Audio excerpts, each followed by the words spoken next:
जय श्री कृष्ण। भगवत गीता में कई जगह पर भगवान स्वयं ये कहते हैं कि मैं उसे प्राप्त हो जाता हूं। मेरे मन में सवाल आता है कि भगवान प्राप्त कैसे होते हैं, कब होते हैं, क्या मृत्यु पश्चात प्राप्त होते हैं? ऐसी बात नहीं है।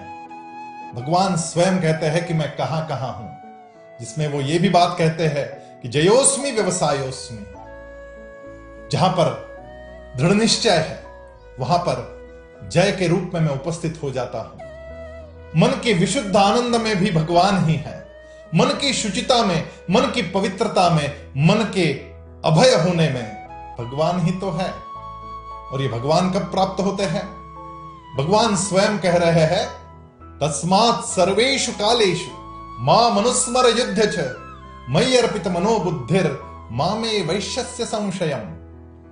इसका मतलब है तस्मात् सर्वेषु कालेषु, सदा सर्वदा, प्रतिक्षण प्रतिदिन मुझे भूलना मत।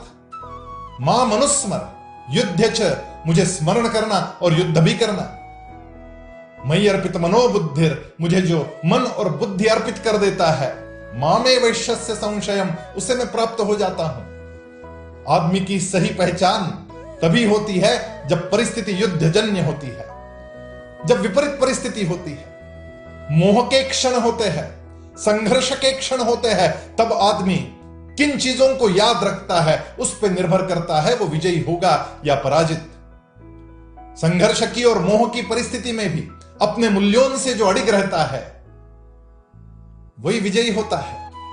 लॉन्ग टर्म सक्सेस का यही तो मंत्र है। एक बीज का कारखाना था, सीड्स मैन्युफैक्चरिंग कंपनी थी। उसके मालिक अब बूढ़े हो रहे थे। उन्होंने सोचा कि मुझे कोई पुत्र तो है नहीं, मैं ये सारा कारोबार किसको सौंप कर जाऊंगा। और उसने सोचा कि मेरे साथ काम करने वाले जो सहयोगी हैं उनमें से ही किसी को एक को चुना जाए। लेकिन वो चाहते थे कि जो भी नया नेता चुना जाएगा वो स्वयं परिश्रमी हो, वो सत्यवचनी हो, वो अपने प्रिंसिपल्स के साथ समझौता करने वाला ना हो। उसने सारे सहयोगियों की एक मीटिंग बुलाई और उन सब के हाथ में एक एक बीज थाम दिया। उसने कहा कि मैं एक रिसर्च कर रहा हूं, ये बीज अपने घर पर ले जाना और गमले में बो देना और 1 वर्ष तक इसका बड़ा ध्यान रखना और 1 वर्ष के पश्चात अपने अपने गमले लेकर आना। मैं देखना चाहता हूं कि इस बीज का क्या होता है। सब लोग वो बीज लेकर अपने अपने घर गए। एक युवा सहयोगी था, उस युवा ने भी ये बीज अपने साथ घर लाया और एक गमले में उसे बोया। परिवार के सारे सदस्यों को भी बोला कि इसका बड़ा ध्यान रखना है। सही समय पर पानी देता था, सही समय पर खाद देता था। 1 महीना हुआ लेकिन बीज अंकुरित नहीं हुआ। उसने बाकी सहयोगियों से पूछा। बाकी लोग बोले हमारा तो बीज अंकुरित हो चुका है। धीरे धीरे उन लोगों के पेड़ बढ़ने भी लगे हैं, फूल भी आने लगे, फल भी आने लगे, लेकिन इस युवा सहयोगी के गमले में कुछ भी नहीं घट रहा था। 1 साल जब पूरा हुआ तो कंपनी के मालिक ने सबको अगले दिन वो गमला लेकर आने को कहा। सब लोग अपना अपना गमला लेकर आए। लगभग सभी के पेड़ हरे भरे थे, फले फूले थे, लेकिन ये जो युवा था इसके पेड़ में कुछ नहीं हुआ था। गमला वैसे के वैसे था। वो सबसे पीछे खड़ा था। मन में बड़ी ग्लानि थी।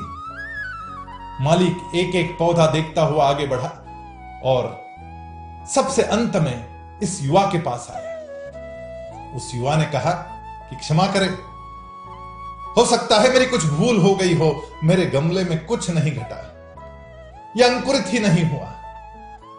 मालिक ने कहा कि इसको खोद कर देखो, मिट्टी निकाल कर देखो, अंदर हो सकता है कुछ हो गया हो। जब उसने मिट्टी निकाली तो अंदर से एक बहुत सुंदर कंद बाहर निकला। ये सुंदर फल देखकर वो स्वयं अचंभित हो गया और मालिक ने कहा कि मैंने जो बीज दिए थे वो संशोधित बीज थे, उससे कंद तैयार होते हैं। ये बाकी सारे जो पेड़ आए हैं ये उस बीज के पेड़ नहीं है। सिर्फ तूने सही प्रयास किया था और तू यहां पर सत्य बात करने आया। बाकी लोग मुझे खुश करने आए थे, लेकिन तूने जो सत्य बात कही उसका इनाम भी तुझे मिलेगा।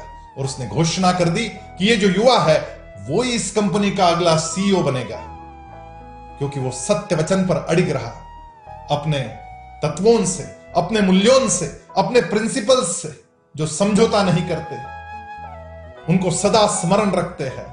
मां मनुस्मर युद्ध च, संघर्ष की स्थिति में भी उसे स्मरण रखते हैं। भगवान यानी आनंद उन्हीं को प्राप्त होता है। आइए इसी मार्ग पर चलकर विजय को प्राप्त करते हैं।